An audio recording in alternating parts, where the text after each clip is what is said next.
How do you decide on a new iPhone कि कौन सा लेना है? एक रेस्टोरेंट पे जाना है तो how do you decide कहाँ जाना है, क्या खाना है वहाँ पर, or what to do on a vacation when you get there for the very first time? You ask your friends, right? Or you look up, you read, etc. etc. ये जो करते हैं हम ना यहाँ वहाँ पूछना, इसको हम रिसर्च कहते हैं. रिसर्च, एक ही चीज़ को तीन चार जगह पूछना, चार पांच लोगों से पूछना, इसको रिसर्च कहते हैं. So what is research? ये जो आप पढ़ रहे हो ये ऑक्सफोर्ड का डेफिनेशन है.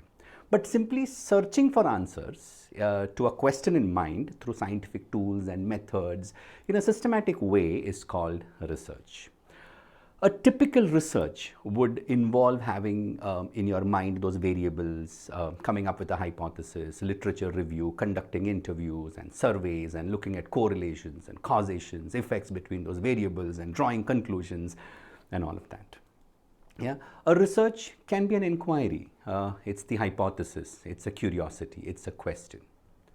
Doctors gather medical information to investigate new procedures and diagnosis. Engineers discover new systematic conceptual structuring and knowledge. Psychologists too do many things like that. Theoretical physicists, and we basically do research, and every field and every topic has research. Research is an ongoing process. ये ऐसा नहीं कि एक बार मैंने किया तो research खत्म हो गया. Even if I have got the latest and the newest and the best information, best service, best product, ये सब मैंने research करके ले भी लिया ना, in no time it gets outdated or it gets boring or we begin to discover the gaps in it. What do we do then? We start researching again.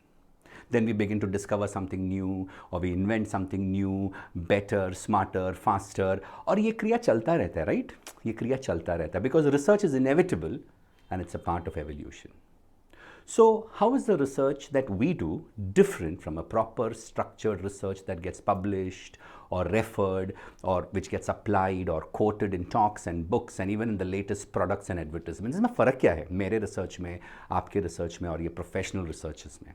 In contrast to the other methods, the eminence of scientific research is that there is evidence to support a claim. There is scientific knowledge, it's empirical, and it's grounded in the objective, tangible evidence that can be observed time and time again, regardless of the demographic interference. So it becomes steady, it becomes reliable, it becomes dependable. But what would life be without research? We would be blinded with religious dictums, others' authority, narcissistic viewpoints, political lies, and many such superstitions. We would be jailed in these ideas. Thank God there is research. So not only is research an invaluable tool for building crucial knowledge, but it's also the most reliable way we can begin to understand complexities of various issues, maintain our integrity as we disapprove lies and uphold important truths, to serve as a seed for analyzing convoluted sets of data, as well as to serve nourishment or exercise for the mind. It's time. It's time. It's time for all of us to embrace research, find evidence, test out our ideas, and discover better ways of doing it.